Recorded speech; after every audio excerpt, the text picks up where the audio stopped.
Bueno, es una tremenda bendición estar con ustedes aquí esta noche. Y es mi sincera petición al Señor que Él nos ayude. Que Él los ayude a ustedes. La elocuencia puede atraer a una multitud, pero no puede transformarla. Preferiría tartamudear durante todo este sermón que predicar bien sin el Espíritu de Dios, porque solo el Espíritu de Dios puede ayudarlos. Escuchen la palabra esta noche. Por más que yo pueda tartamudear y tropezar, escuchen la palabra esta noche. Porque la palabra está viva y es activa. La palabra puede cambiarte. La palabra puede cambiarme. Un hombre puede perder muchas cosas, incluso en la vida cristiana, pero no debemos perder la esperanza de que podemos ser más como Cristo. La única manera de mantener esa esperanza es en Jesucristo. Y Jesucristo habita en ti. ¿Lo hace? Sé que algunos de ustedes, como yo a veces, sienten ganas de rendirse, que nunca cambiarán, o que hay ciertas cosas que simplemente no pueden superar. Pero pueden y lo harán. Incluso mientras sigan luchando, sepan esto, sus luchas no son más fuertes que su amor por ustedes. Si pudiera darles algo, cualquier cosa, si pudiera tomar para mí un premio del cielo, sería entender plenamente el amor incondicional de Dios. No me importa cuán piadoso seas, cuando te mires al espejo detenidamente, verás tantos defectos.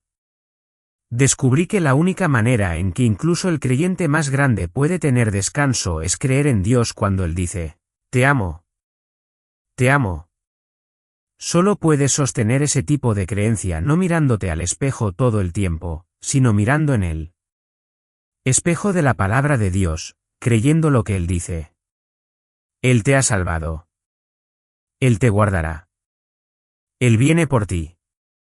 Y un día toda esta lucha parecerá un sueño lejano.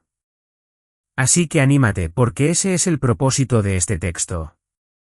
Ahora, leamos los versículos 13 y 14, pero no queremos, hermanos, que ignoréis acerca de los que duermen, para que no os entristezcáis como los demás que no tienen esperanza. Porque si creemos que Jesús murió y resucitó, así también traerá Dios con Jesús a los que durmieron en él. Hay tanta verdad en estos dos versículos. Intentaremos mirar algunas cosas. Pero nuevamente, no quiero que solo miren o escuchen. Créanlas. Créanlas. Dejen que su mente se detenga en estas cosas excelentes, para que durante la semana el Espíritu de Dios tenga mayor oportunidad de obrar en su vida. Bueno, echemos un vistazo. Primero que todo, ha pasado un tiempo desde que estuvimos en 1 Tesalonicenses, así que echemos un vistazo a todo el capítulo. Pablo, si miras en él. Versículo 1, ¿qué les dice? Les ha exhortado a caminar en las enseñanzas que habían recibido. La instrucción que habían recibido de él, debían caminar en esa instrucción. Y solo de esa manera podrían agradar al Señor. Ahora, es lo mismo. Contigo y conmigo. No agradarás al Señor porque sigas algún capricho, fantasía o imaginación de tu propia mente, o alguna doctrina extraña que haya sido profetizada. Estarás seguro de agradar al Señor al caminar en la instrucción. Aquello que ha sido escrito. Sabes, hermano y hermana en Cristo, escúchame. Ni tú ni yo pasamos suficiente tiempo en la palabra de Dios. Si te preguntas de dónde proviene tu debilidad, ahí está la fuente. Necesitamos escuchar, leer y meditar constantemente sobre esta instrucción. Y necesitamos orar por poder para poder caminar en esta instrucción. Sabes, podríamos estar, al menos, en mayor grado, sanados si pasáramos más tiempo en la palabra de Dios. Lo sabes. Ahora, en este texto también destaca 3 puntos muy prácticos e importantes en la vida cristiana. Uno es la pureza física, moral y sexual. Debemos ser un pueblo inocente, sin mancha, no legalista, no mojigato, sino hermoso en el sentido de la pureza. No solo está en contra de la fornicación o el adulterio, también habla en contra de cosas como la sensualidad, o cosas que podrían entrar a través de nuestros ojos. Debemos evitar eso porque Él nos ha dado cosas mayores. También habla en este capítulo sobre el amor. El amor por los hermanos. Y al final ese es el segundo mandamiento más grande, ¿no? ¿Es así?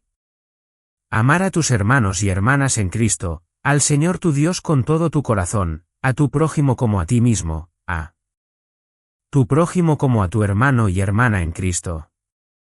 La verdadera prueba de madurez es el amor por los hermanos, por nuestros hermanos y hermanas. Y luego, desde allí, habla sobre una expresión de amor, que es que debemos ser diligentes en trabajar, en tener una vida productiva y útil para poder contribuir al cuerpo. Y eso se opone a ser alguien perezoso. Y no solo perezoso, sino entrometido. Lo único que podemos sacar de eso es que la mayoría de nosotros necesitamos pasar más tiempo cuidando nuestro propio jardín. Y una de las mejores maneras en que puedes influir en los que son más débiles en el cuerpo es siendo un ejemplo. Al lidiar con tus propios problemas, al buscar crecer en conformidad con Cristo. Y cuando te miren, pueden crecer, en lugar de simplemente entrometerte en sus vidas. Así que habla sobre estas tres cosas prácticas. Pero ahora llegamos a esta enseñanza de esta noche. Escuchamos sobre la segunda venida y los muertos en Cristo resucitando. Y cuando lees este texto, sucede algo que no debería suceder. Perdemos el punto. ¿Ves? La mayoría de la gente piensa, bueno, al comienzo del capítulo 4, Pablo está tratando asuntos muy prácticos de la fe cristiana. Pero ahora dejará eso atrás y tomará un asunto altamente teológico, la segunda venida. Y eso no es verdad. De hecho, cada vez que la Biblia, en su mayoría, enseña sobre la segunda venida no es la idea principal que se comunica. ¿Ves? Pablo va a hablar sobre otro asunto muy práctico, y se referirá a la segunda venida solo. Para ayudar a los creyentes a trabajar en ese asunto práctico. Ahora, ¿cuál es el asunto práctico? Bueno, aquí está el problema. Parece que los tesalonicenses habían recibido algún tipo de enseñanza. Ya sea que viniera de dentro de ellos o desde fuera hacia ellos, algún tipo de enseñanza falsa o idea falsa de que aquellos que ya habían muerto en Cristo de alguna manera iban a quedar en desventaja. Y entonces, lo que Pablo está abordando aquí es esta cuestión: ¿cómo deben responder los creyentes en Cristo ante la muerte de otros? ¿Creyentes en Cristo antes de la segunda venida, o ante su propia muerte antes de la segunda venida? ¿Cómo debemos considerar la muerte de un creyente? Ellos estaban tan perturbados que estaban llorando. Estaban de luto porque creían que algo malo les había sucedido a aquellos que habían muerto antes de la segunda venida. Ahora, realmente no sabemos cuál era esta enseñanza falsa. Realmente no lo sabemos. Pero hay dos ideas prominentes que quiero que consideren, y luego les daré mi opinión sobre cuál creo que es la idea más probable. Una opinión es esta: que habían llegado a creer que aquellos que murieron antes de la segunda venida quedarían perdidos en la muerte. Serían simplemente perdidos. Todo habría terminado. No hay esperanza. La otra opinión es que no es tan extrema, que de alguna manera los creyentes que habían muerto antes de la segunda venida de Jesucristo se perderían este evento extraordinario, las alegrías y los beneficios de ello, y tal vez serían resucitados en una fecha posterior.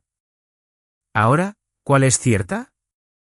Realmente no estamos seguros, pero voy a darles mi opinión. Me inclino por la primera opinión.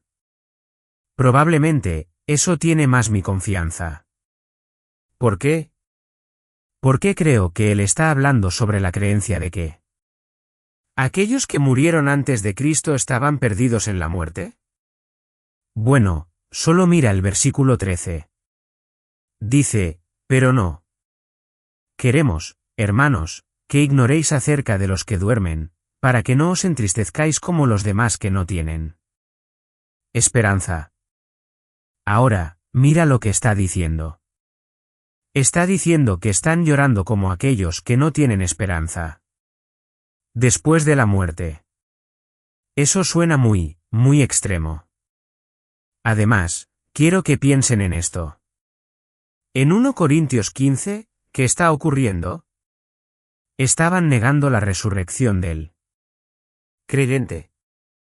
Así que no es extraño que esa enseñanza también pudiera haberse infiltrado en esta área, y alguna forma de ella haya llegado a estos creyentes. Ahora, Pablo va a hablar sobre la segunda venida. ¿Por qué? Para poner fin a su luto. Y aquí hay algo que quiero que vean. Casi cada vez que la Biblia enseña sobre la segunda venida, es para motivarnos a la esperanza y motivarnos a cierto tipo de ética, una manera de vivir. Vengo otra vez. Tengan cuidado. Sean vigilantes. No sean perezosos. Vengo. Otra vez. No caigan en la desesperación. Ven, la segunda venida aparece en las Escrituras no para que podamos escribir un libro sobre alguna fecha, o tiempo, o exactamente cómo va a suceder todo. Cuando la miramos de esa manera, siempre terminamos en un callejón sin salida.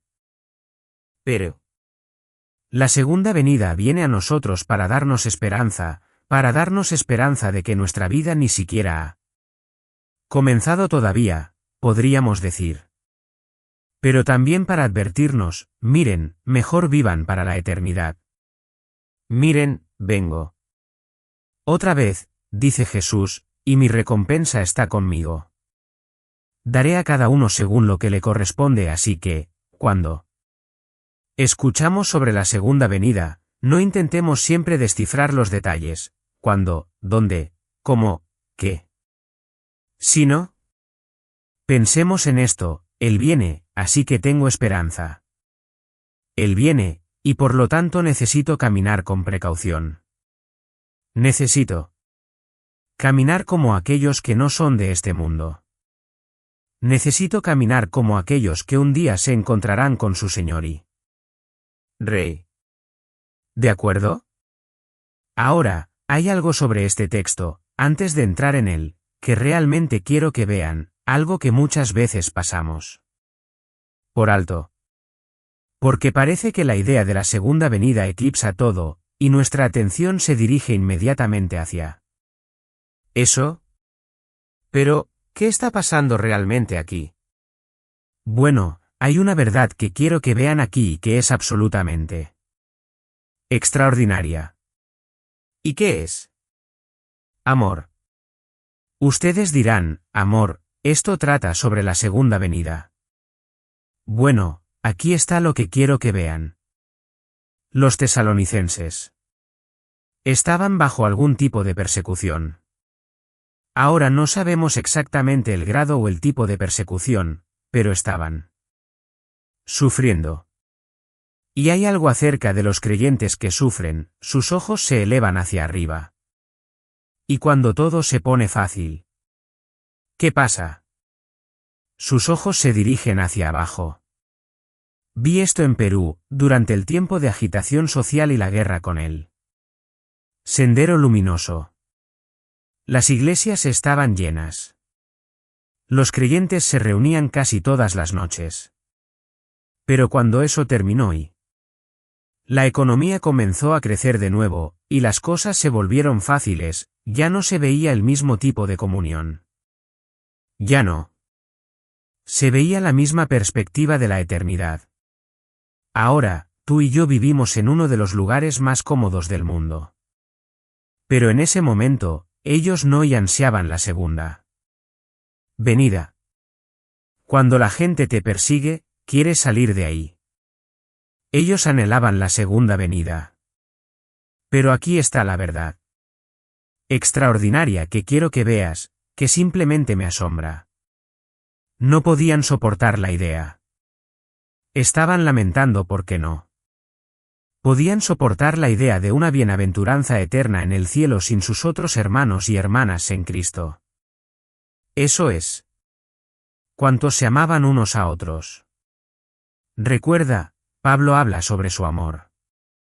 Tenían un amor extraordinario, y fue este amor extraordinario que tenían el uno por el otro, que, no diré que conquistó el imperio romano, pero diré que validó el evangelio que conquistó el imperio romano. Este amor que tenían el uno por el otro fue causa de asombro total. Quiero citar algo que Tertuliano dice, algo que la mayoría de las veces cuando se cita, solo se cita una parte. Pero esto es lo que él dice, comparando a los cristianos con los paganos. Miren, dicen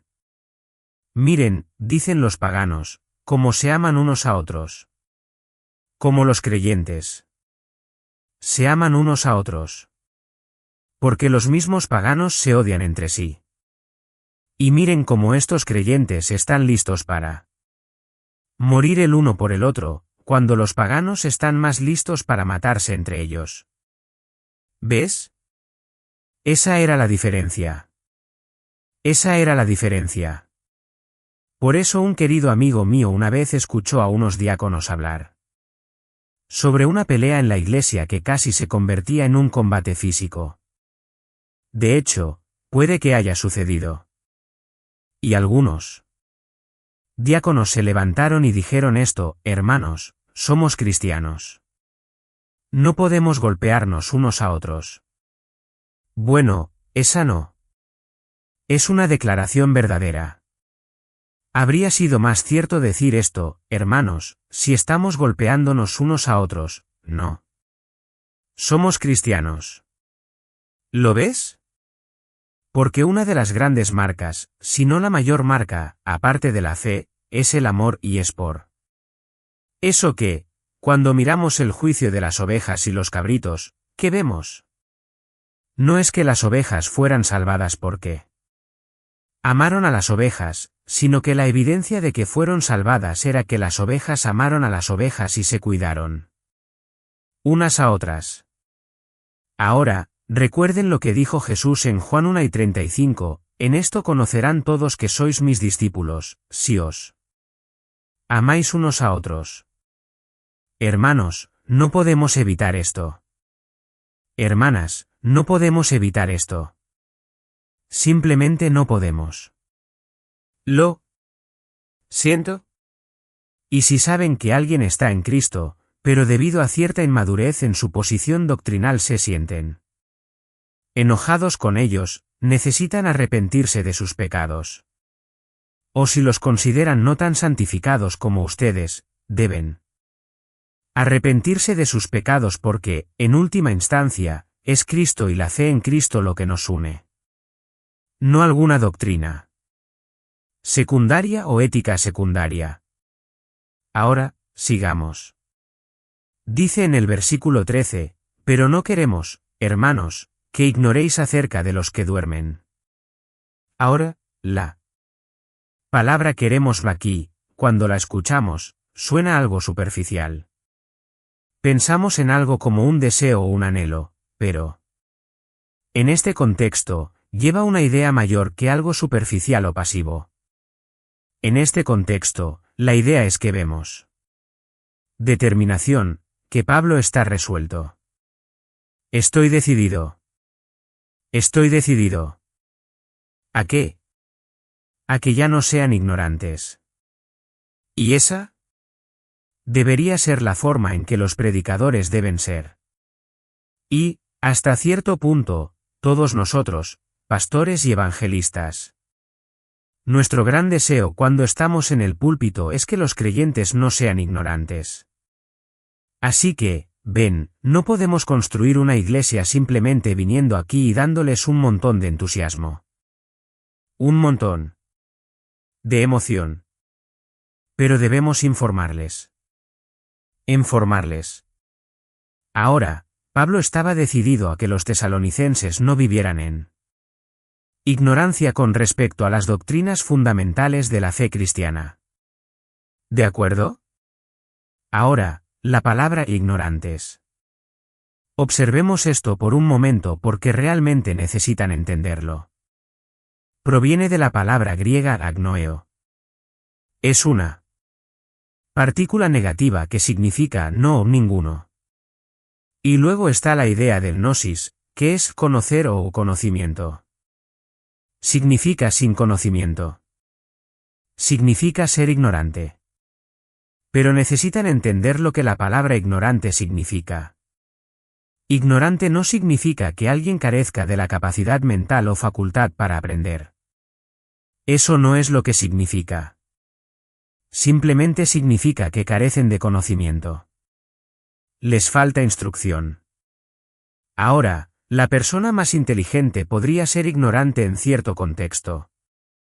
Por ejemplo, podrías tener un brillante matemático, pero con respecto a la historia, es ignorante. Podrías tener un brillante filósofo o teólogo, pero con respecto a las computadoras, no sabe ni cómo encenderla. ¿Lo ves? Así que es una falta de conocimiento ahora, quiero que se den cuenta de algo. Miren lo que Pablo dice aquí en el versículo 13, pero no queremos que ignoréis, hermanos. Siempre que Pablo usa la palabra ignorantes al dirigirse a los cristianos, siempre usa la palabra hermanos. Ahora, ¿por qué lo hace? Bueno, las hermanas podrían decir que es porque son los hermanos los que son ignorantes. No, esa no es la razón. Aquí está la razón. Pablo quiere enfatizar, incluso para el creyente más joven, el más inmaduro, su igualdad con el apóstol. Y quiere demostrar su afecto hacia ellos. No está tratando de ser condescendiente. No está tratando de ser grosero. No está hablando desde una posición de superioridad. Pero, ¿qué está haciendo? Está diciendo la verdad en amor. La verdad es que están ignorantes. El lado amoroso de esto es que son mis hermanos, son mis hermanas. Y recuerden, la ignorancia es una palabra fuerte para nosotros porque no entendemos su significado. Simplemente significa que carecen de información en esta área. Así que Pablo les va a dar información. Ahora, quiero que miren por un momento. Pueden ir ahí si quieren. Hablando de decir la verdad en amor, en Efesios 4, 14-15 tenemos un ejemplo perfecto de esto. Y quiero que simplemente escuchen, como resultado, ya no seamos niños. Sacudidos de un lado a otro por las olas, llevados por todo viento de doctrina, por la astucia de los hombres, por las artimañas engañosas de los que emplean métodos fraudulentos. Más bien, al vivir la verdad con amor, crezcamos en todos los aspectos hacia aquel que es la cabeza, es decir, Cristo. Ahora, miren esto. Cómo crecemos en todos los aspectos, incluso hacia la cabeza, que es Cristo. ¿Cómo crecemos y nos volvemos como Él? Al decir la verdad en amor. Cada creyente diciendo la verdad en amor a otros creyentes. Pero aquí debemos ser muy cuidadosos porque puedes ser un creyente orgulloso que dice la verdad pero no con tanto amor. Puedes ser un creyente entrometido pensando que Dios te llamó para ser el látigo de Jehová. ¿Ves? Debemos tener mucho cuidado. Debemos decir la verdad en amor, pero siempre debemos ser muy discernidores y muy cuidadosos. Y hablar la palabra. no nuestra propia opinión. Además, debes darte cuenta de que no eres responsable de todo lo que falta en otro creyente. Dios lo es. Es como cuando tienes que decirle a tu hijo mayor o hija mayor, estás en la habitación con todos tus hijos, y el mayor se levanta y comienza a corregir a uno de los más pequeños, y tú dices, oh, detente. Yo soy el padre. Estoy aquí en la habitación.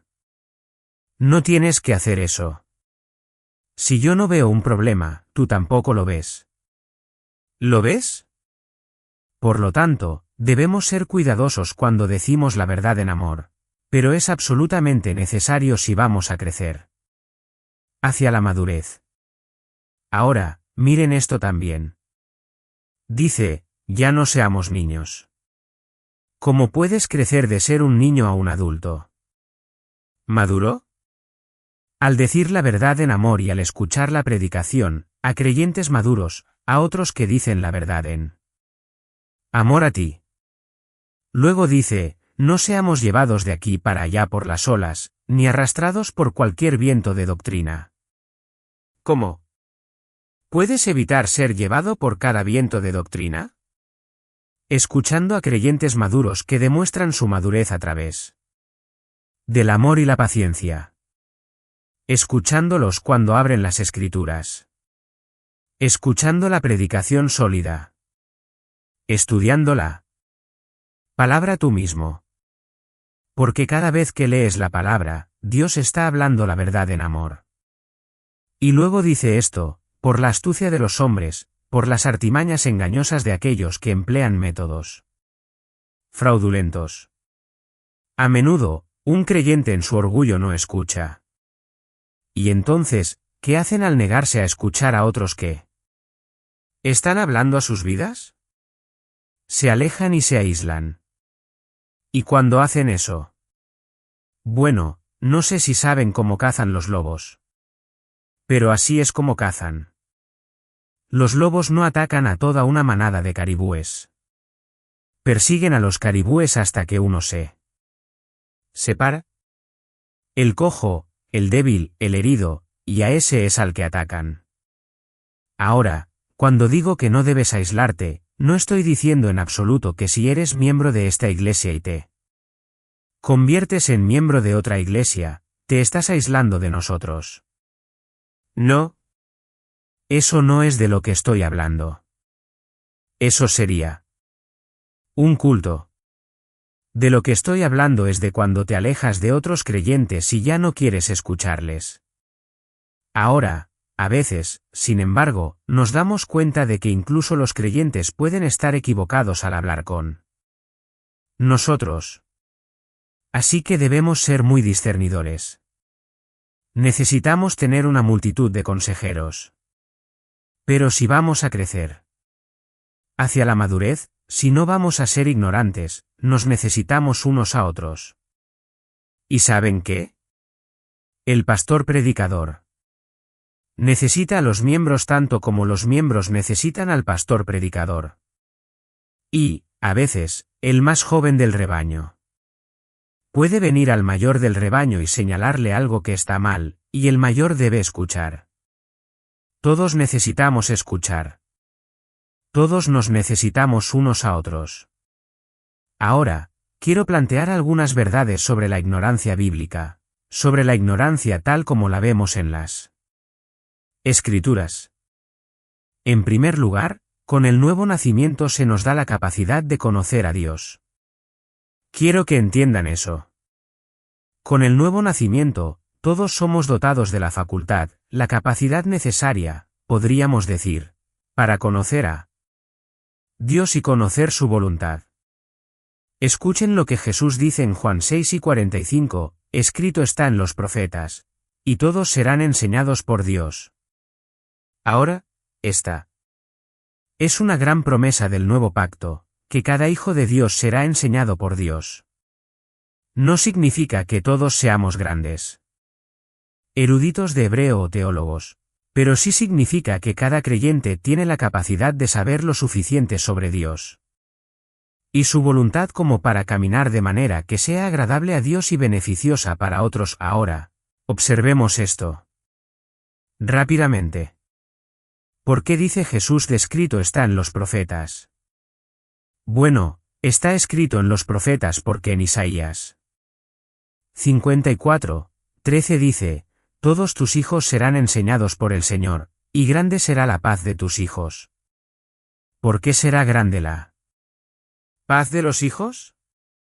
¿Cuál es la razón? Porque son enseñados por el Señor. Escúchenme. Los maduros, los mayores. Escúchenme. Deben ser enseñados por Dios para que su bienestar sea grande. Deben esforzarse por estudiar las Escrituras. Escúchenme, jóvenes. La única manera en que su bienestar será grande es siendo enseñados por Dios, abriéndose a las Escrituras. No solo a la predicación, sino a las mismas Escrituras. Porque solo a través del estudio de las Escrituras sabrán si la predicación es correcta. Además, en Jeremías 31:34, dice, no enseñará más ninguno a su prójimo, ni ninguno a su hermano, diciendo, conoce al Señor, porque todos me conocerán, desde el más pequeño de ellos hasta el más grande, dice el Señor. Ahora, ¿por qué menciono esto? Porque sé que ustedes no pueden ser tan diferentes de mí. Sé que puedo descuidar las Escrituras. Sé que a veces no estoy lo suficiente en el libro. Y ustedes saben que eso también es un problema para ustedes, ¿verdad? La única forma en que serán fuertes es estando en la palabra. Estando en la palabra. Ahora, déjenme darles un poco más de ánimo. 1 Juan 5:20 dice, pero sabemos que el Hijo de Dios ha venido y nos ha dado entendimiento, para que conozcamos al que es verdadero. ¿Por qué dice esto? Porque parece que había un grupo de falsos profetas que entraron en la iglesia y básicamente decían, nosotros tenemos un conocimiento especial de Dios. Ustedes no. Tenemos esta unción especial que nadie más tiene. Bueno, escuchamos eso mucho hoy en día, ¿no? Tenemos esta unción especial. Y entonces, ustedes, pequeños creyentes inmaduros, escúchennos, porque tenemos este conocimiento secreto y especial. Y Juan dice, no. Él mira al creyente más joven del rebaño y dice, el Hijo de Dios ha venido y les ha dado ¿entendimiento? ¿Ven eso? Además, tenemos esta promesa en 1 Juan 2:20, pero vosotros tenéis la unción del Santo, y conocéis todas las cosas. Ante estos incrédulos que afirmaban tener algún conocimiento exclusivo sobre Dios, algún misterio secreto sobre Dios, Juan vuelve y mira al rebaño y dice, no, ustedes han sido ungidos, cada uno de ustedes. ¿Y qué significa eso? Que Espíritu Santo mora en ustedes. Han sido regenerados, el Espíritu Santo mora en ustedes y saben lo que es verdad. ¿Y qué es verdad? Cristo. Cualquier persona que venga a ustedes predicando, cualquier supuesto profeta, el centro de su mensaje, si es de Dios, será Jesucristo crucificado, resucitado de entre los muertos, la fe en Él y trabajando eso en amor. Es por eso que tienen la culpa si no estudian las Escrituras, porque se les ha dado la capacidad para saber. Ahora, otra verdad. Aunque se les ha dado la capacidad para conocer, el conocimiento de Dios no se adquiere automáticamente. Sé que muchos de ustedes han sido estudiantes universitarios, y saben lo que es poner un libro bajo su almohada con la esperanza de que se filtre en su cabeza durante la noche. Nunca funcionó, ¿verdad? Bueno, tampoco funciona con las Escrituras. No es un libro mágico. Es un libro infalible e inspirado, pero no mágico. Si quieren tener El conocimiento de Dios debe ser adquirido. No pueden ser pasivos.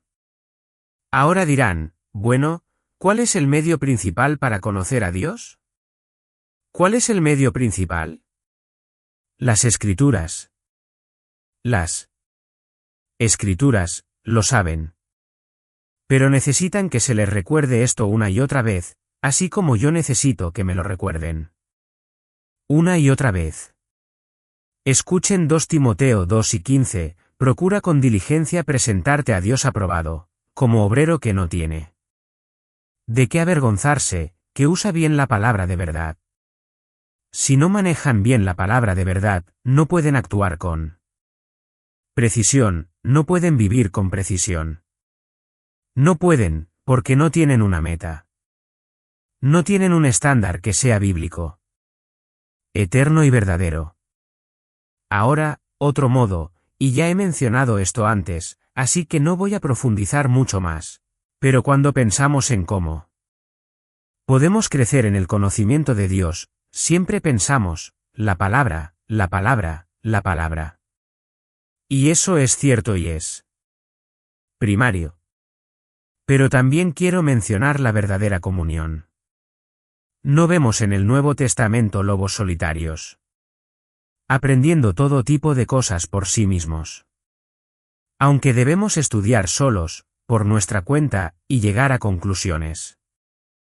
Por nuestra cuenta, al mismo tiempo necesitamos comunión. El hierro afila el hierro. Otra forma en la que crecemos en el conocimiento de Dios, estoy convencido, es a través de la oración. ¿Sabes? Muchas personas dicen, bueno, leí eso, pero no lo entendí. Y yo les pregunto, ¿cuánto oraste sobre eso? ¿Le pediste a Dios? Ven, la oración es otra forma en la que crecemos en el conocimiento de Dios. Ahora, ¿por qué es que Pablo, esto es lo que quiero analizar, por qué es que Pablo es tan firme, tan resuelto a poner fin a su ignorancia? Es porque la ignorancia es extremadamente peligrosa. Es extremadamente peligrosa. Cuando estaba trabajando con electricidad en mi casa, llamaba constantemente a un hermano que sabía más.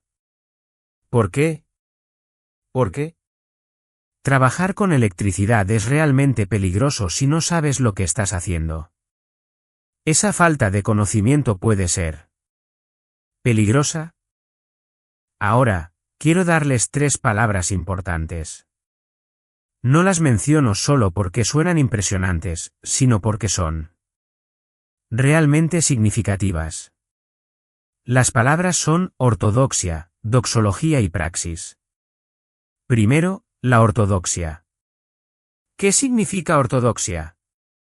Si alguna vez fueron a un ortodoncista, ¿qué significa eso? Tal vez deberían averiguarlo antes de entrar a su consultorio. ¿Qué hace un ortodoncista? Orto en griego significa recto o correcto. ¿Qué hace un ortodoncista? Endereza tus dientes. Entonces, ¿qué significa ortodoxia? Doxa en este contexto significa opinión. Así que, ¿qué es ortodoxia? Es una opinión recta, correcta. Una doctrina sana. Es fundamental para todo lo demás. Segundo, la doxología. En este caso, doxa se refiere a gloria, y tiene que ver con la adoración. ¿Cómo podemos adorar a Dios de una manera que sea agradable a Él? Solo si tenemos una doctrina correcta. La doctrina sana lleva, o al menos es la base, a una adoración verdadera y pura. Y sabemos que Dios busca a quienes lo adoren en espíritu y en verdad. Además, como vemos en Levítico 10 con los 2 hijos de Aarón, adorar a Dios de una manera incorrecta puede ser muy peligroso. Finalmente, praxis. Esto proviene de la palabra griega praktine, que significa práctica o hacer. La vida cristiana No se trata solo de ortodoxia, ni solo de adoración, sino también de hacer, de actuar. Pero, ¿cómo puedes saber qué hacer si no tienes el conocimiento de lo que es correcto? Estas tres cosas están interrelacionadas. En el caso de los tesalonicenses, su falta de conocimiento los llevó a un luto innecesario, y debido a eso, a un testimonio pobre entre los paganos. Pero en otros lugares de las Escrituras, la falta de conocimiento puede llevar a algo mucho más perjudicial. Déjenme darles algunos versículos. Oseas 4:6 dice, mi pueblo fue destruido porque le faltó conocimiento. Sí, mi pueblo. Mi pueblo. Solo porque sean su pueblo, no significa necesariamente que vivan en un lugar seguro. En cierto sentido, sí, pero quiero que entiendan algo. Su falta de conocimiento puede ponerlos en muchos peligros. ¿Por qué constantemente enseñamos a nuestros hijos? Si no los enseñamos, aún son nuestros hijos. Pero los enseñamos, ¿por qué? Para que no se hagan daño, para que no arruinen sus vidas. Isaías 5:13 dice, por tanto, mi pueblo será llevado cautivo porque no tuvo conocimiento. Ahora dirán, oh, bueno, ser llevados cautivos por falta de conocimiento. ¿Saben lo que significaba el exilio? Esclavitud, en sus formas más crueles. Asesinato, violación, saqueo. Un sufrimiento que ni ustedes ni yo podemos entender. Era ser llevado con un gancho en el labio o la nariz, desnudos, a una tierra extranjera. ¿No creen que la falta de conocimiento es peligrosa? Es extremadamente peligrosa. Nínive no sabía distinguir su mano derecha de su mano izquierda. Esto casi los llevó a su destrucción absoluta y, unas décadas después, sí los llevó a su fin. Romanos 10:3 dice, porque ignorando la justicia de Dios, y procurando establecer la suya propia, no se han sujetado a la justicia de Dios. ¿Qué significa esto? Dice que, en su ignorancia, intentaron salvarse a sí mismos y no creyeron en la obra y la persona salvadora de Dios, y fueron eternamente perdidos. Ignorancia. Luego, escuchen esto, 2 Corintios 2:11, para que Satanás no gane ventaja alguna sobre nosotros, pues no ignoramos sus maquinaciones. ¿Cuál es una de las maneras de evitar ser engañados por el gran enemigo de la fe cristiana? No ser ignorantes. Muchas personas son llevadas por doctrinas de demonios. ¿Por qué? Por su falta de verdadero conocimiento de la palabra de Dios. Escuchen, si alguien viene aquí con gran piedad, eso no significa que venga de Dios. Si alguien viene con grandes milagros, eso no significa que venga de Dios. Si alguien viene con una personalidad entusiasta y fervorosa que los hace pensar que ustedes ni siquiera aman a Dios, eso no significa que venga de Dios. La única manera de determinarlo realmente es conocer lo que dice la palabra de Dios. Conocer la palabra de Dios. La ignorancia también lleva a un estilo de vida no bíblico, lo que resulta en un mal testimonio. Ustedes y yo debemos ser distintos del mundo. Eso lo sabemos. Debemos ser diferentes. Debe haber una separación entre el creyente y el mundo incrédulo. Lo sabemos. Pero si carecemos del conocimiento de las Escrituras, no podremos mantener o incluso saber cuál es esa distinción sin caer en grandes extremos. ¿Y cuáles son esos extremos? A menudo, la gente dice, debemos ser diferentes del mundo. Pero luego corren con su propia opinión de lo que significa ser diferentes, y esto generalmente lleva a dos extremos totalmente opuestos y ambos peligrosos. Un extremo es la conformidad con el mundo. No saben lo que Dios ha dicho. No saben las cosas que desagradan a Dios. No conocen sus mandamientos. No conocen su naturaleza. Y así, el mundo tiene su oído, y ellos forman su cristianismo basado en la mente carnal, la suya y la de otros. El otro extremo es el fanatismo cristiano. Debido a su supuesto deseo de ser separados del mundo, los cristianos comienzan a vivir de manera inusual, extraña, a menudo muy severa, lo que también resulta en un mal testimonio entre los incrédulos. Básicamente, el fanático daña a la Iglesia y daña al mundo incrédulo. ¿De qué manera? Para la Iglesia. Imponen cargas sobre otros creyentes que Jesús nunca les impuso. ¿Ven eso?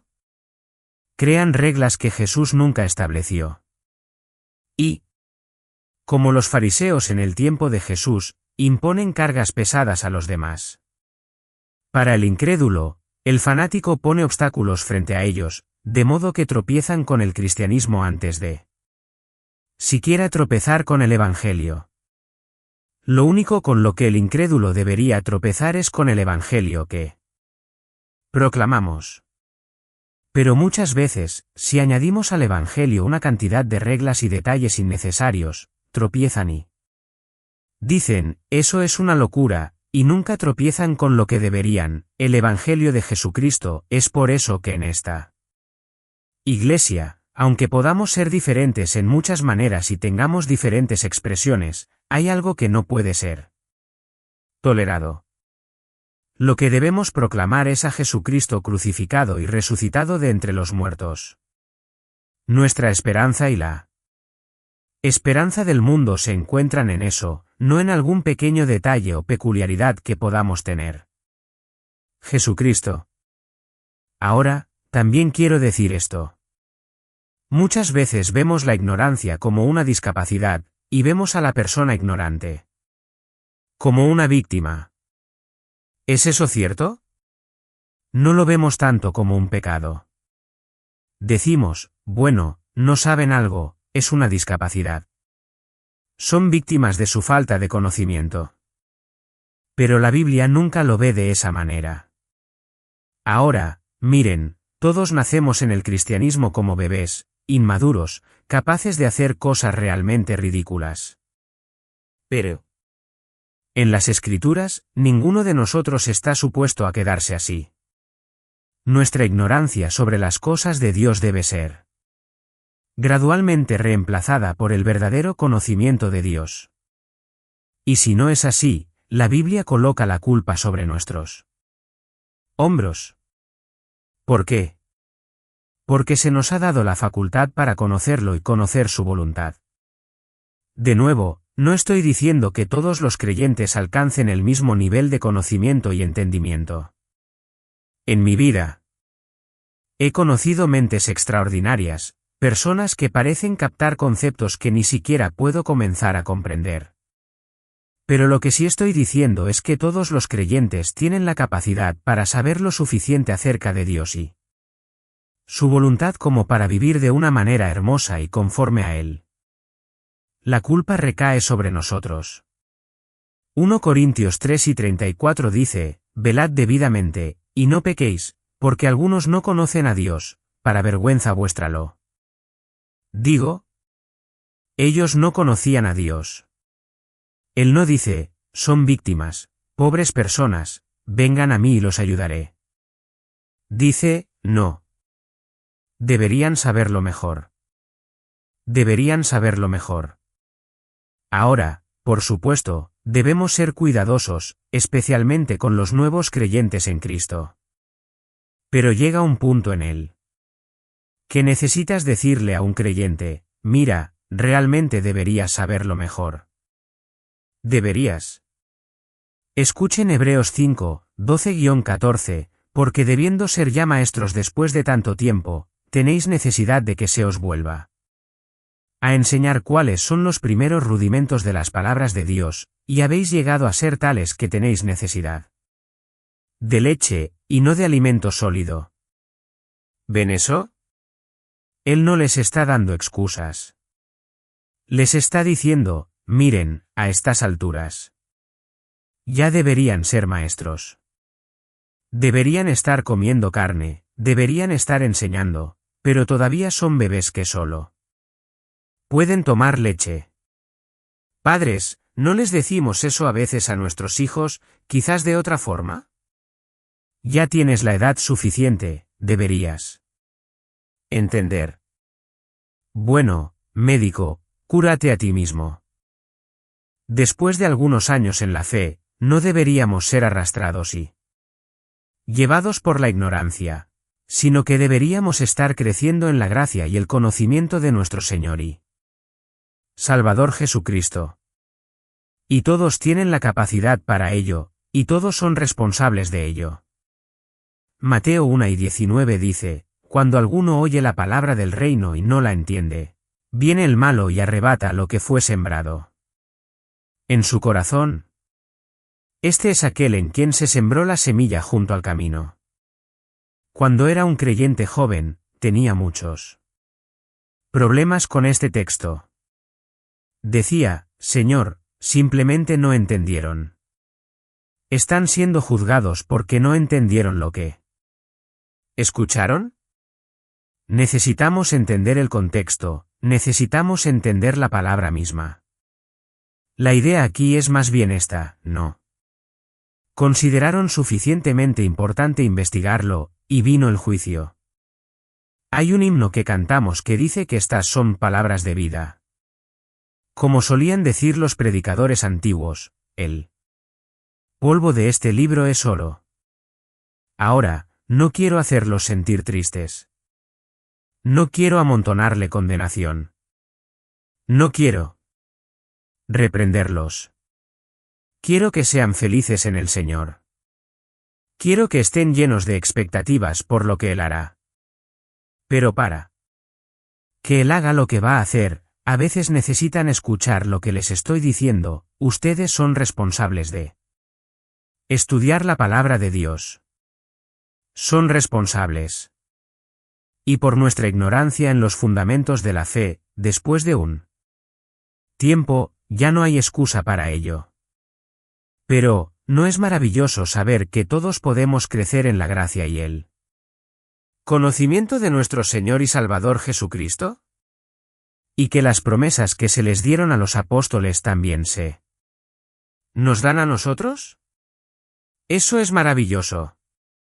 Ahora, en este texto, dice, no queremos que ignoréis, hermanos, acerca de los que duermen. Es un participio presente. Acerca de los que están durmiendo, es lo que dice. Ahora, quiero que entiendan algo. A veces la gente dice que esta es una declaración únicamente cristiana. No lo es. Esta misma palabra, dormir, fue usada por los judíos y los paganos para describir la muerte. Pero lo que debemos entender es que solo encuentra su verdadero y pleno significado en la fe cristiana. Y una de las cosas que quiero que vean, que es tan importante, no desearía que alguien que amas muriera en tus brazos. No desearía que tuvieras que presenciar la muerte de muchas personas. Aunque en eso hay algún beneficio. Hay cierto beneficio en estar cerca de la muerte a veces porque nos hace ver que somos mortales. Nos hace ver que este es el gran enemigo del hombre. Y esto también nos hace ver el poder del Evangelio porque solo en el Evangelio de Jesucristo la muerte se convierte en un sueño. Nuestra cultura está llena de miedo a la muerte. Digo hombres pensantes porque, básicamente, nuestra cultura no es una cultura que piense. No contempla su mortalidad. Pero los hombres que piensan están esclavizados por el temor a la muerte. La muerte es el fin de todas las cosas. La muerte es el gran destructor. La muerte es el comienzo de la podredumbre y la decadencia. Pero en Jesucristo, la muerte es dormir, pacífica y temporal. Eso es asombroso. ¿Qué mayor enemigo, mayor que Leviatán. Recuerden que Job dijo, extiende tu mano y toca a Leviatán, nunca lo olvidarás si lo haces.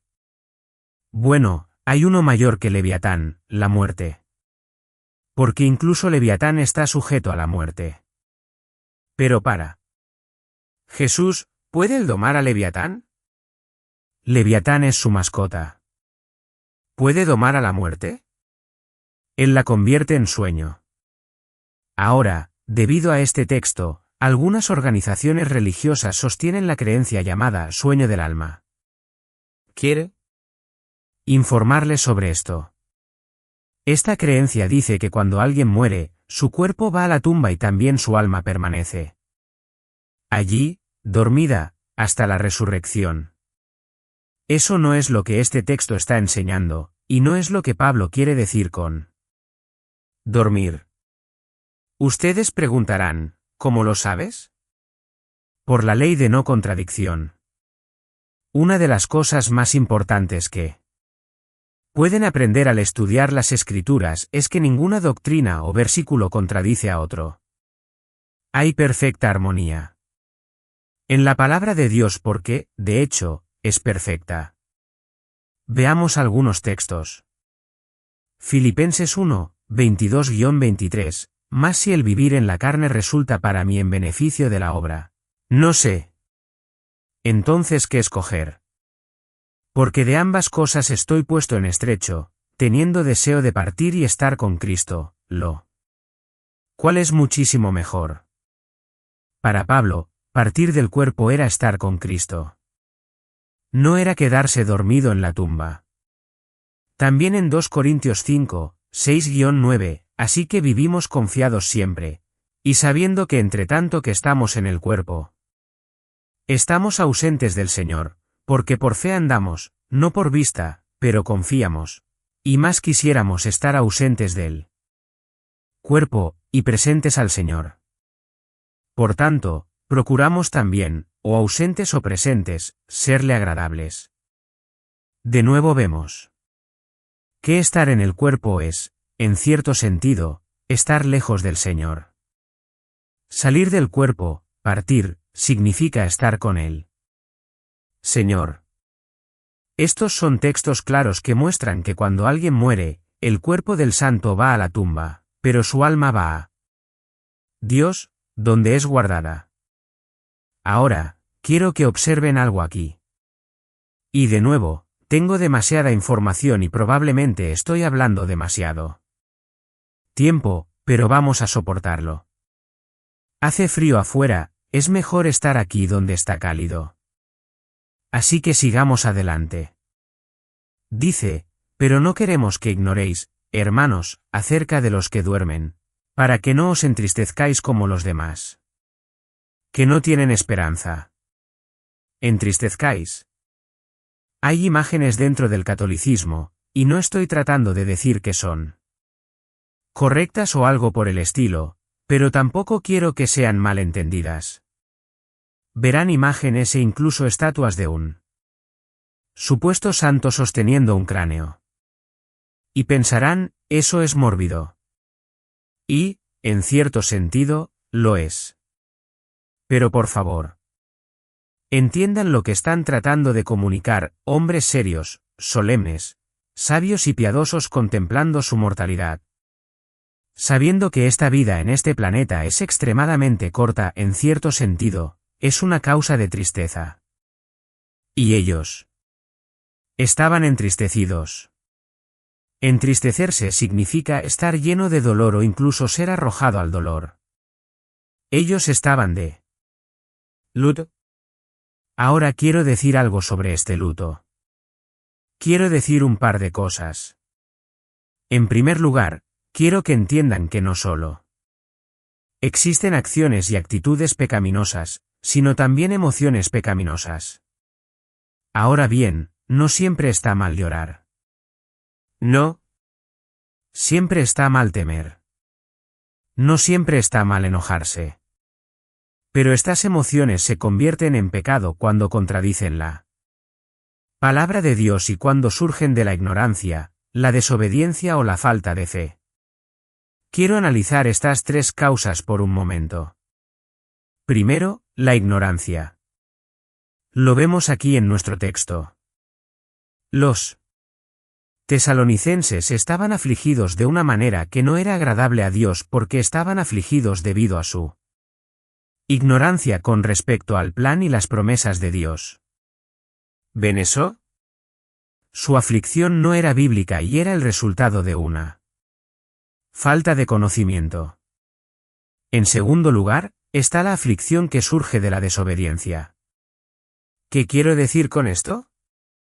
Permítanme darles un ejemplo.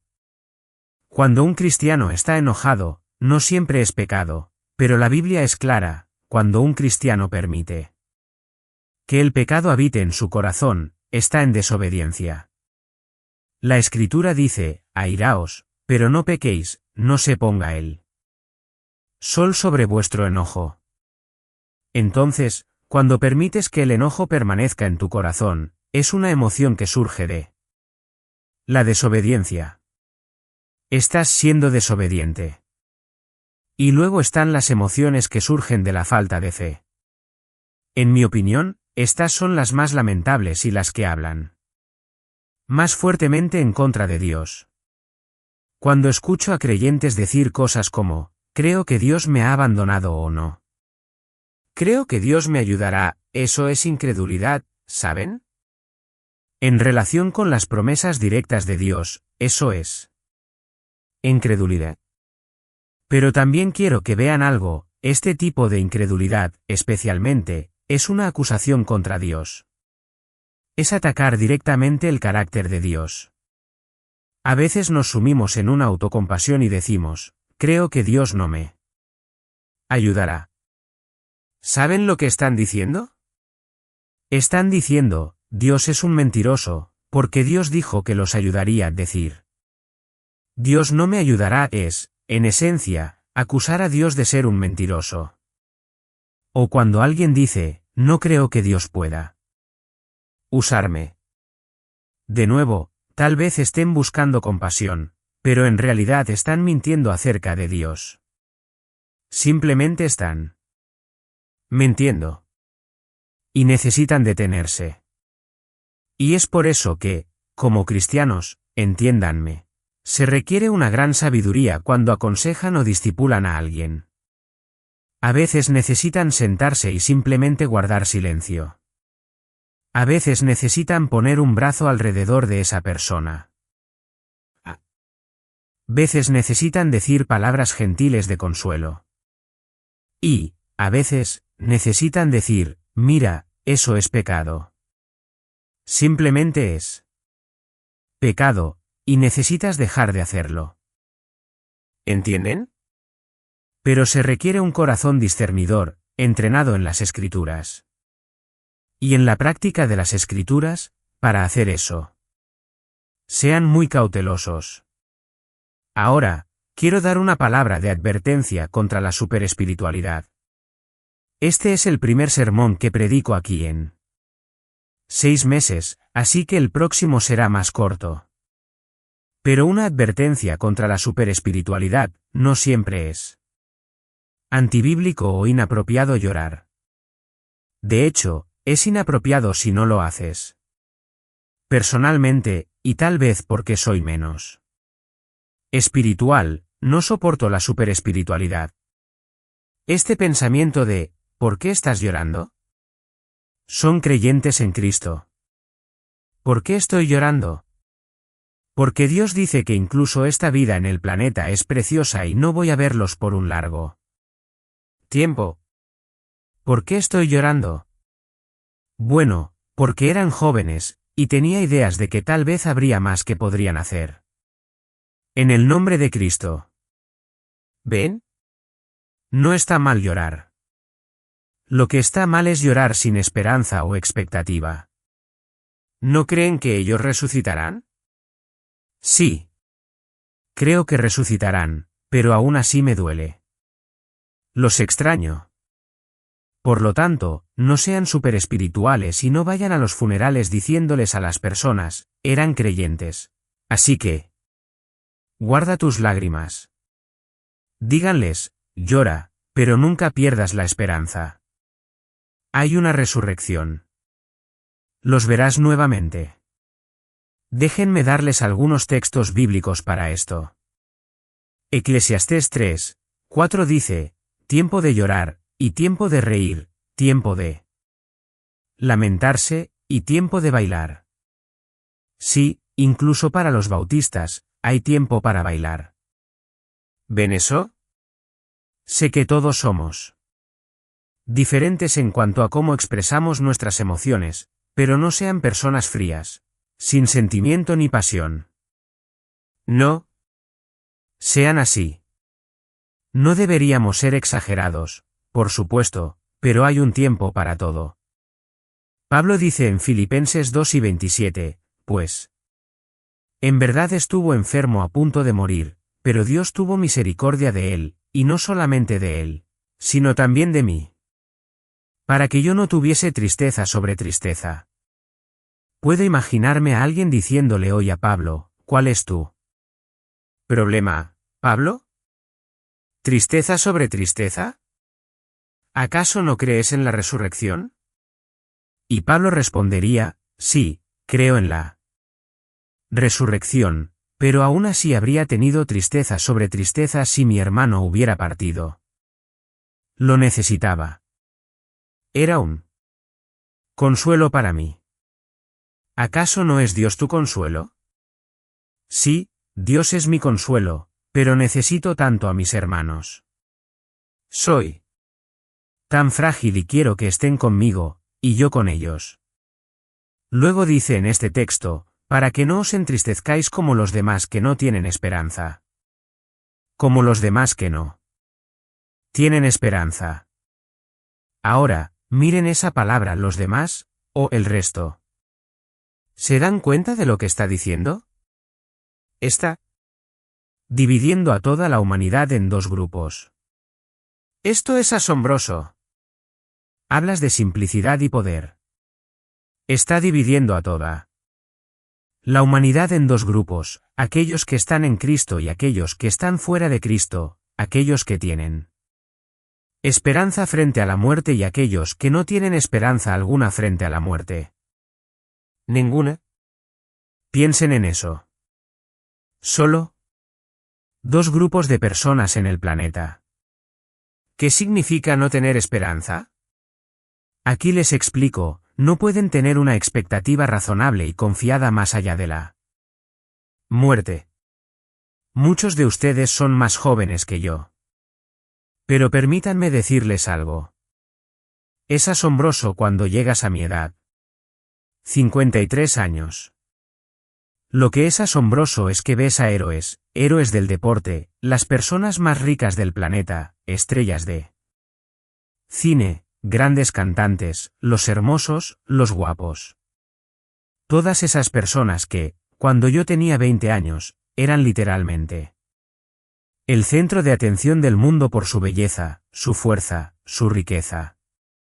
Y ahora, después de todos estos años, buscas esas personas en Internet, y no estoy tratando de ser duro, pero das gracias a Dios por haber sido redimido. Porque ves, tengo 53 años. Probablemente no voy a hacerme más fuerte, y ciertamente no voy a ponerme más guapo. Tengo 53 años.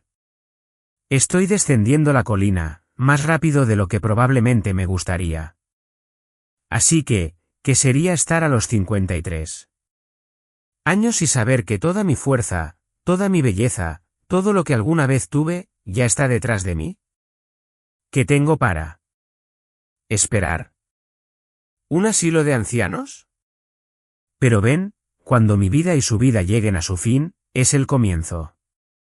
Cuando el hombre secular dice, la hoja verde y fuerte se ha marchitado, se ha vuelto marrón, desmenúcela y arrójenla al viento porque ya no es más, nosotros decimos, apaguen la vela porque la luz ha llegado.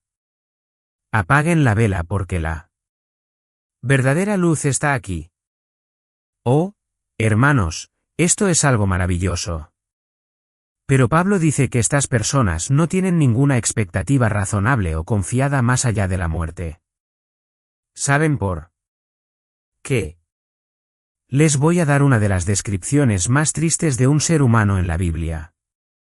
En Salmos 5 y 14 dice, son hombres del mundo, cuya porción está en esta vida.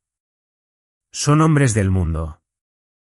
Su porción, todo lo que van a recibir, está en esta vida. Y después de eso, no hay nada más. Eso es todo. ¿Es ese el caso de alguno de ustedes? ¿Es esa la vida de alguno de ustedes? ¿Que todo lo que pueden pensar es en el presente, aquí y ahora, en este mundo, en esta vida? ¿O los compadezco? Los compadezco profundamente. Nunca serán tan ricos, tan guapos, tan poderosos como Salomón. Y sin embargo, después de haber logrado todo lo que logró, siendo el número 1 en cada categoría, dijo, todo es vanidad. Todo es vanidad. Ahora, permítanme compartirles algunas declaraciones porque, antes del cristianismo, la desesperanza era el sello distintivo del mundo pagano. El paganismo se resumía en desesperanza. Habían renunciado a todo, a sus religiones, a sus filosofías, a sus ideales. Escuchen algunas citas. Esquilo dice, de un hombre que ha muerto, no hay resurrección. Teócrito afirma, las esperanzas son para los vivos, los muertos no tienen esperanza. Catulo escribe, el sol puede ponerse y salir de nuevo, pero nosotros, una vez que nuestra breve luz se apaga, debemos dormir una noche interminable. Lucrecio declara, nadie despierta ni se levanta después de ser alcanzado por el frío final de la muerte. Y ahora escuchen esto. Piensen en lo que Pablo dice sobre los tesalonicenses, que estaban afligidos como los paganos, creyendo que tal vez nunca volverían a ver a sus seres queridos. ¿Lo ven? Eso es lo que está diciendo, ¿verdad? Bueno. Escuchen esta inscripción que fue encontrada en un sepulcro en la ciudad de Tesalónica. Ahora bien, si está en un sepulcro, probablemente pertenecía a un hombre rico e importante. Esto es lo que decía, después de la muerte, no hay resurgimiento. Después de la tumba, no hay encuentro con aquellos que se amaron en la tierra. ¿Qué estaba pasando aquí? Tal vez los tesalonicenses estaban escuchando a su cultura, escuchando a los hombres, en lugar de escuchar a Dios. Esa era la actitud y la idea del mundo pagano. No solo que no hay esperanza después de la muerte, sino que no hay amor. Has perdido todo. Todo lo que era precioso para ti, cualquier relación, lo que sea, se ha ido. Un querido amigo mío, un amigo cercano de Kevin, es un hombre muy sabio del sur de Carolina. Tiene un gran terreno, no sé si llamarlo un huerto, pero es una vasta propiedad. Una vez, mientras paseaba por ese lugar, él se llenó de ira, casi furioso con Dios, quejándose, dejando que sus palabras se desbordaran. Estaba acompañado por un amigo cristiano, quien finalmente, después de escuchar lo suficiente tiempo, lo tomó por el hombro, lo giró y le dijo, escucha, no perdiste nada aquí hoy que pudiera abrazarte de vuelta. Ahora piensen en eso, no perdiste nada que pudiera abrazarte de vuelta. Y considerar que todas nuestras relaciones terminarían con la muerte, cuando en realidad, para el creyente, nuestras relaciones comienzan con la muerte. Imaginen. Esposos y esposas, padres e hijos, una relación entre ustedes donde no haya pecado. Incluso ustedes, recién casados, han descubierto que a veces el matrimonio puede ser difícil, ¿verdad? ¿Pueden imaginar estar con su esposa, sin pecado? ¿Estar con sus hijos, si son creyentes, sin pecado? Eso es asombroso, ¿no creen? Ahora quiero decir algo aquí que es tan importante. Quiero preguntarles, ¿tienen esperanza? ¿Es razonable su esperanza? ¿Tienen esperanza frente a la muerte? Si dicen sí, permítanme desafiar esa afirmación con algo muy claro en las Escrituras. Siempre, en el Nuevo Testamento, hay una relación directa entre la esperanza, Dios y Cristo. Siempre la hay. Déjenme darles un ejemplo. En 1 Tesalonicenses 4, 5, que estudiamos hace algunos meses, los paganos son descritos como aquellos que no conocen a Dios. Aquí, son descritos como aquellos que no tienen esperanza. ¿Por qué no tienen esperanza? Porque no conocen a Dios. Y no estamos hablando solo de un conocimiento intelectual, estamos hablando de un conocimiento relacional. No tienen una relación con Dios. Por lo tanto, no tienen esperanza. Escuchen Efesios 2 y 12, en aquel tiempo estabais sin Cristo, alejados de la ciudadanía de Israel y ajenos a los pactos de la promesa, sin esperanza y sin Dios en el mundo. Aquí vemos la tríada de lo que estaba mencionando: Cristo, Dios y esperanza. Sin Dios no hay esperanza. Sin Cristo no hay Dios. Por eso, todo en nuestra vida gira en torno a esta persona. Por eso, cuando hablo con un ateo o alguien similar, no hablo sobre Génesis o temas similares.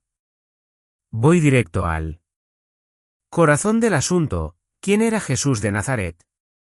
Porque todo comienza y termina con él para nosotros. Sin Cristo no hay Dios. Sin Dios no hay esperanza.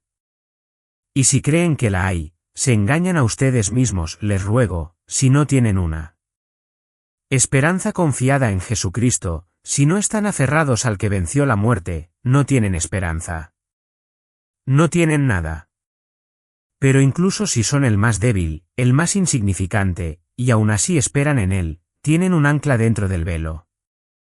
Un Salvador que es grande. Ahora, vamos a avanzar rápidamente a la última parte aquí. Miren el versículo 14. No nos detendremos mucho en él, pero escuchen lo que dice: porque si creemos que Jesús murió y resucitó, así también traerá Dios con Jesús a los que durmieron en él. Bueno, hermanos y hermanas, voy a tener misericordia de ustedes. Retomaré esto la próxima semana. Así que quiero terminar con esto: escúchenme. No voy a asumir que todo está bien con su alma, especialmente ustedes. Jóvenes. Por favor, escúchenme. ¿Tienen siquiera idea? ¿Han leído suficiente poesía? ¿Han reflexionado lo suficiente como para darse cuenta del peso extremo de esta declaración? No tienen esperanza. No tienen esperanza. En La Divina Comedia de Dante, que no es muy buena teología, pero tiene algunas frases interesantes, que dice sobre las puertas del infierno. Dice: abandonad toda esperanza. Esta noche, abandonen toda esperanza de poder enfrentarla muerte y el juicio si no tienen a Jesucristo. Abandonen toda esperanza. Y si quieren ser salvos, si quieren tal seguridad, si quieren paz, entonces hagan esto: abandonen toda esperanza en todo, especialmente en ustedes mismos, y arrójense a Jesucristo. Entréguense a Cristo. Solo Cristo. Cristo, la roca firme, en quien me apoyo. Todo lo demás es arena movediza. No me atrevo a confiar en el marco más dulce, sino a apoyarme completamente en el nombre de Jesús. Cristo y solo Cristo.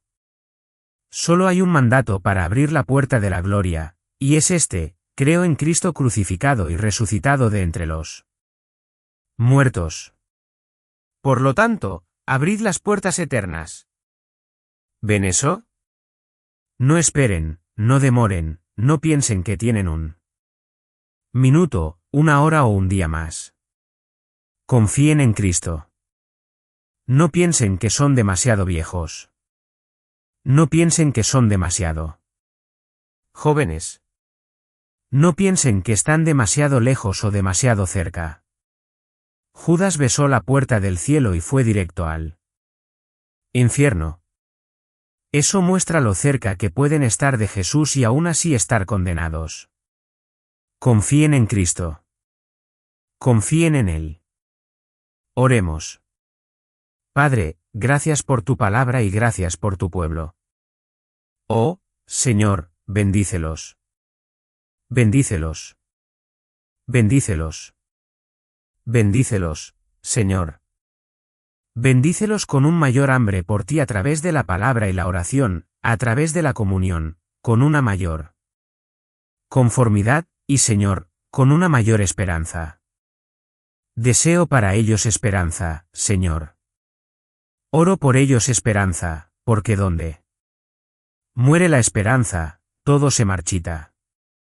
Esperanza de que tú, que comenzaste una buena obra, la terminarás. Esperanza de que tú, que los llamaste, volverás por ellos. Señor, tu bendición sea sobre tu pueblo. En el nombre de Jesús, amén.